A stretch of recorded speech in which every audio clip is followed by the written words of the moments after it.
US में दूसरा peak 3.5 lakh case तक गया था। तीसरी लहर में ये 85,000 हो गया। यही ट्रेंड भारत में भी रहा तो यहाँ 1.25 लाख तक केस आएंगे। जी हाँ, अगले 6 से 8 हफ्तों में तीसरी लहर दस्तक दे सकती है। एम्स दिल्ली के डायरेक्टर डॉक्टर रणदीप गुलेरिया ने ये चेतावनी दी है। अगर हम अमेरिका के आंकड़ों से तुलना करें तो भारत में तीसरी लहर में 1 से 1.25 लाख केस आ सकते हैं। ऐसा हम इसलिए कह रहे हैं क्योंकि दोनों देशों में इस महामारी का ट्रेंड लगभग एक जैसा रहा। वेव के बीच का अंतराल भी लगभग बराबर है। कोरोना के खिलाफ चल रहे वैक्सीनेशन अभियान में सोमवार को नया रिकॉर्ड बना। बीते 24 घंटे में देश में 86.16 लाख से ज्यादा डोज दिए गए। इससे पहले 5 अप्रैल को एक दिन में सबसे ज्यादा 43 लाख डोज दिए गए थे, यानी नया रिकॉर्ड पुराने से दोगुना है। इतना ही नहीं, ये विश्व रिकॉर्ड है क्योंकि अब तक दुनिया का कोई भी देश एक दिन में 55 लाख से ज्यादा टीके नहीं लगा पाया था। हालांकि चीन रोज 2 करोड़ टीके लगवाने का दावा करता है, लेकिन अंतरराष्ट्रीय बिरादरी इस दावे को सही नहीं मानती। कोविड-19 पीड़ितों के परिजन को 4 लाख मुआवजा देने से इनकार करने के एक दिन बाद केंद्र सरकार ने सोमवार को सुप्रीम कोर्ट को बताया कि वो आर्थिक मुआवजे के ऊपर कोविड-19 के प्रबंधन को प्राथमिकता दे रही है। सरकार ने कहा कि पैसे उपलब्ध है, लेकिन उनका इस्तेमाल हेल्थ केयर इंफ्रास्ट्रक्चर, आर्थिक रिकवरी आदि में हो रहा है।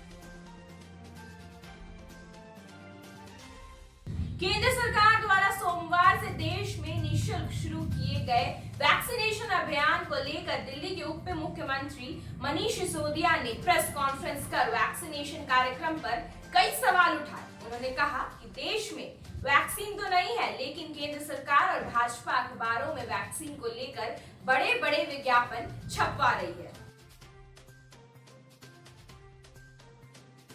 टीएमसी सांसद नुसरत जहां अपनी शादी को लेकर दिए गए बयान के बाद से बुरी तरह फंसती नजर आ रही है। जी हां, मामला संसद तक पहुंच गया है। भाजपा सांसद संघमित्रा मौर्य ने लोकसभा अध्यक्ष ओम बिरला को पत्र लिखकर नुसरत जहां की वैवाहिक स्थिति के बारे में झूठी जानकारी पर कार्रवाई की मांग की है। अब रुक करते कृषि विभाग से जुड़े कुछ खबरों की ओर। पूर्व मुख्यमंत्री दिग्विजय सिंह का आरोप है कि खरीफ सीजन की प्रमुख फसल सोयाबीन की बोवनी की तैयारियों में जुटे किसानों को बीज नहीं मिल रहा है। निजी क्षेत्र में व्यापारी बीज संकट का फायदा उठाकर मनमानी कीमत वसूल रहे हैं। ये प्रति क्विंटल 10 से लेकर 12,000 तक पहुंच चुकी है। बीज की कालाबाजारी भी हो रही है। इसे रोकने के लिए कोई ठोस कार्रवाई कृषि विभाग नहीं कर रहा है। कृषि कानूनों के विरोध में छपार और रोहाना टोल प्लाजा पर चल रहा भाकियू का धरना लगातार 25वें दिन भी जारी रहा। रविवार को धरने पर किसानों को खेतों में लगे खंभों का मुआवजा दिए जाने, अन्यथा उन्हें उखाड़ फेंकने की चेतावनी दी गई।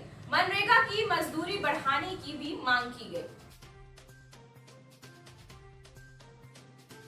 बिहार में खरीफ की खेती को लेकर सरकारी बीज की मांग नहीं बताने वाले कृषि अधिकारियों को प्रमाण पत्र देना होगा कि उनके जिले में सामान्य बीज का उपयोग किसान नहीं करते हैं। यही नहीं, किसानों से भी लिखित लेकर विभाग को भेजना होगा। कृषि निर्देशक आदेश तितरमारे ने निजी बीज के व्यापार को हतोत्साहित करने के लिए ये व्यवस्था पहली बार की है। कई जिलों के अधिकारी सरकारी बीज का उपयोग ये कहकर नहीं करते हैं कि उनके जिले में ओपी बीज की मांग नहीं है, किसान इसकी खेती नहीं करना चाहता है। कई जिलों के अधिकारियों ने कृषि निदेशालय को ये सूचना दी है। वहीं सच्चाई है कि बिहार में धान की खेती में अधिसंख्य किसान इसी बीज की खेती करते हैं। भारत और न्यूजीलैंड के बीच वर्ल्ड टेस्ट चैंपियनशिप का फाइनल साउथहैम्पटन में खेला जा रहा है। आज 5वें दिन न्यूजीलैंड टीम 2 विकेट पर 101 रन से आगे खेलना शुरू करेगी। कप्तान केन विलियमसन 12 रन और रॉस टेलर बगैर खाता खोले नाबाद है। टीम इंडिया ने पहली पारी में 217 रन बनाए थे। इस लिहाज वो न्यूजीलैंड के खिलाफ अब भी 116 रन से आगे है। अंत में आपको बता दें कि सुनील शेट्टी के बेटे अहान की डेब्यू फिल्म तड़प अभी रिलीज भी नहीं हुई है, क्योंकि खाते में एक और बड़ी फिल्म आ गई है। रिपोर्ट्स की माने तो वे तड़प के ही प्रोड्यूसर साजिद नाडियावाला के एक बड़े प्रोजेक्ट में अक्षय कुमार के साथ स्क्रीन शेयर करेंगे। फिल्म को लेकर ज्यादा जानकारी अभी सामने नहीं आई है, लेकिन कहा जा रहा है कि एक एक्शन थ्रिलर फिल्म होगी।